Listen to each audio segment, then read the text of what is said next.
Hi folks, welcome to another Monday Marks Market Update. My topic today is relating to strata complexes and changes to the legislation. So if you live in or own in a strata, you're going to want to watch this video and maybe send it to family and friends. Let's just quickly wrap up the week that's been with auctions. We're starting to get very busy as we lead up to the end of the year. There were 79 properties taken to auction, so those stock levels are increasing as we get closer to Christmas, and a clearance rate at 79%, which is still a really good, healthy clearance rate.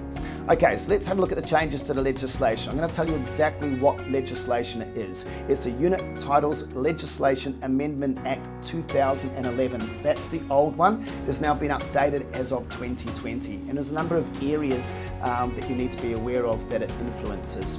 For a start as well, just understanding there's a 12-month transition before these are locked in, so there's a bit of a time period to get used to the changes. So a few things just to be aware of. Pets, first of all.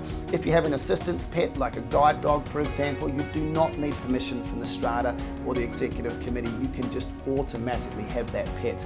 Still relating to pets as well, if for any reason a tenant or an owner has requested the strata to or the executive committee to approve their pet and have not heard back within 3 weeks, that pet is automatically granted the ability to be able to stay there. So it just prevents stratas from taking a long time to get back to requests for pets.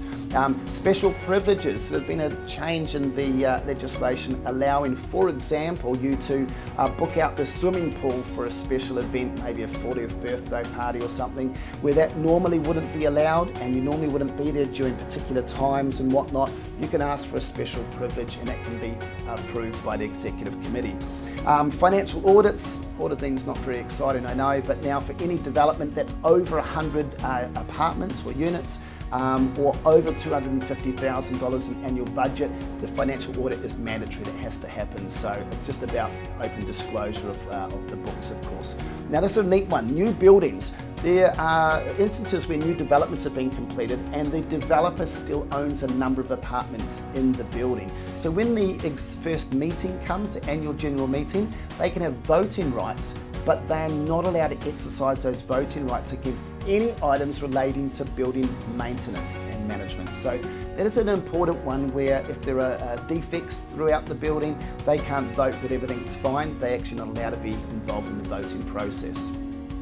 Also in regards to voting requirements, now you need more than a quarter of the votes to veto any request or any special requirement or change to the executive committee rules. So it's just balancing that out a little bit more, so a quarter of the votes required.